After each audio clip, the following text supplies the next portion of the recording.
સુપ્રભાત વહાલા બાળકો, આજની ઓનલાઈન ક્લાસમાં તમારા સૌનું સ્વાગત છે। આજના વિડીયોમાં આપણે શીખીશું ઘરે શીખીએ ધોરણ 6 નો અંક નંબર 3, તેનો વિષય છે ગુજરાતી।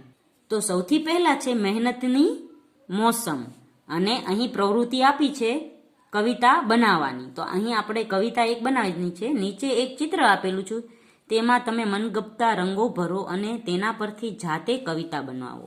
તો અહીં મનગમતા રંગો ભરેલા છે અને અહીં જાતે એક કવિતા બનાવેલી છે, જેમ કે નાની મારી હોડી પાર કરાવે નદી, નિશાળે જઈને મજા આવે ભણવાની, રસ્તામાં નાના મોટા ઝાડ છાંયડો આપતા જાય, આસપાસના ખેતર મારું પોષણ કરતા જાય, નાની મારી હોડી પાર કરાવે નદી। પછી પ્રવૃત્તિ 2 છે। નીચે કેટલાક શબ્દો આપેલા છે જેની સરખામણી કવિતામાં બીજી કોઈ વસ્તુ સાથે કરવામાં આવી છે, તો તે શોધીને આપણે લખવાની છે। તો અહીં છે સીમ, તો સોનાવરણી સીમ, આપણે હરિયાળી સીમ પણ કહી શકીએ, પણ આપણે કાવ્યમાં સોનાવરણી કહેલી છે। પછી બાજરો, તો મોતી જડેલ બાજરો, ને કપાસ, તો હિમ સરખો કપાસ। પછી આગળ છે કરો લણણીની તૈયારી।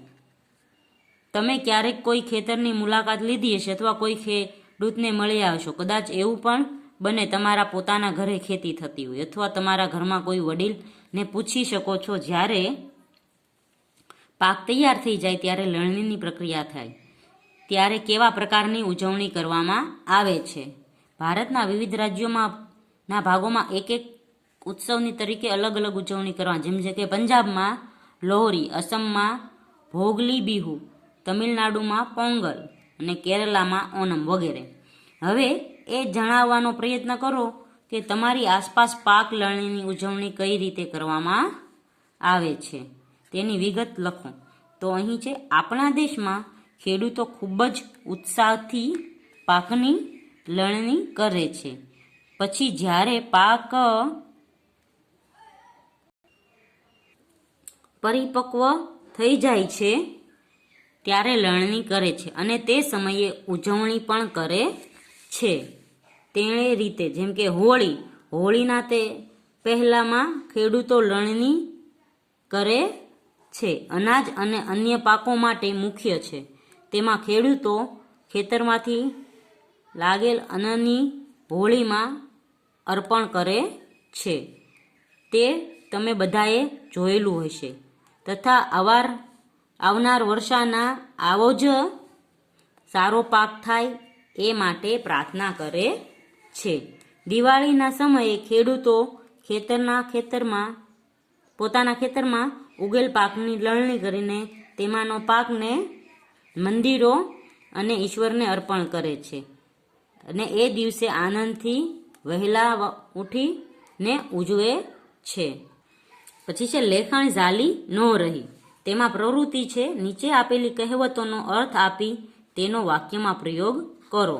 તો અહીં છે કપાસમાં ઉગે વાળ તો ભાલમાં ઉગે ઝાડ, તો સાવ ઉજ્જડ જમીન જ્યાં ઝાડ કે પાન ન જોવા મળે તેવી જગ્યા, તો એના ઉપરથી વાક્ય બને અમારા પ્રદેશમાંની અમુક જમીન કપાળમાં ઉગે વાળ તો ભાલમાં ઉગે ઝાડ જેવી છે। પછી બકરું કાઢતા ઊંટ પેઠું, નાનું વિઘ્ન દૂર કરવા જતાં મોટું વિઘ્ન આવ્યું, તો આના માટે કહે ને કે બકરું કાઢતા ઊંટ બેઠું, કે કાલે શરદીની દવા લીધી અને આજે તાવ આવ્યો અથવા કોરોનાના સારવારમાં દાખલ કરી દીધા। દૂરથી ડુંગર રળિયામણા, તો ખરો પરિચય ન હોય ત્યાં સુધી બધું સારું લાગે, તેનું વાક્ય બને છે તેઓ તમને સારા લાગે છે કારણ કે દૂરથી ડુંગર રળિયામણા હોય છે। પછી છે બોલે તેના બોર વેચાય, એટલે કહ્યા વિના કાંઈ ન મળે, બાપ દાદાની મિલકતમાં ભાઈઓ ભાગમાં બોલે તેના બોર વેચાય એમ કહે છે। પછી અહીં પુનરાવર્તન છે। પુનરાવર્તનમાં એક વાર્તા છે, એક બ્રાહ્મણ અને 3 ચોરની। તો એક દિવસ એક બ્રાહ્મણ બકરી લઈને જંગલમાંથી પોતાના ઘર તરફ જઈ રહ્યા હતા. તેવામાં વચમાં 3 ચોર આ બ્રાહ્મણને બકરી સાથે જોઈ કઈ બીજા પછી 3 ચોરે વિચાર્યું કે આ બ્રાહ્મણ પાસેથી બકરી લેવી કેવી રીતે. 3 ચોર એક યોજના ઘડી અને થોડે થોડે દૂર અંતરે ગોઠવાઈ ગયા. પહેલા ચોરે રસ્તામાં આવતા બ્રાહ્મણને કહ્યું, અરે બ્રાહ્મણ, તમે આ કૂતરો ક્યાંથી લઈ જાઓ છો, ક્યાંથી લાવ્યા છો? તો બ્રાહ્મણ કહે છે દક્ષિણામાં મળી છે. ચારેય કહે, તમે એ આંધળા લાગો છો કે પાગલ થઈ ગયા લાગો છો, આ બકરી નહીં, આ તો કૂતરો છે. એમ ત્રણેય વારા ફરતી આવું કહ્યું. તેથી બ્રાહ્મણને શંકા થઈ કે સાચે તેની પાસે બકરી નહીં પણ કૂતરો છે, અને તેમણે બકરીનું છોડીને મૂકી અને પાછળથી ચોર એ બકરીને લઈ ગયા. આગળ છે નીચે આપેલા વિરોધી શબ્દોને યોગ્ય જોડીમાં ગોઠવો.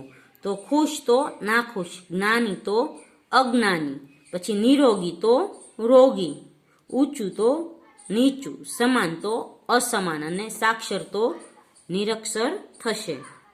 તો બાળકો અહીં અંક 3 પૂર્ણ થાય છે. આપણે આવતા વિડીયોમાં હિન્દીનો અંક 3 શીખીશું.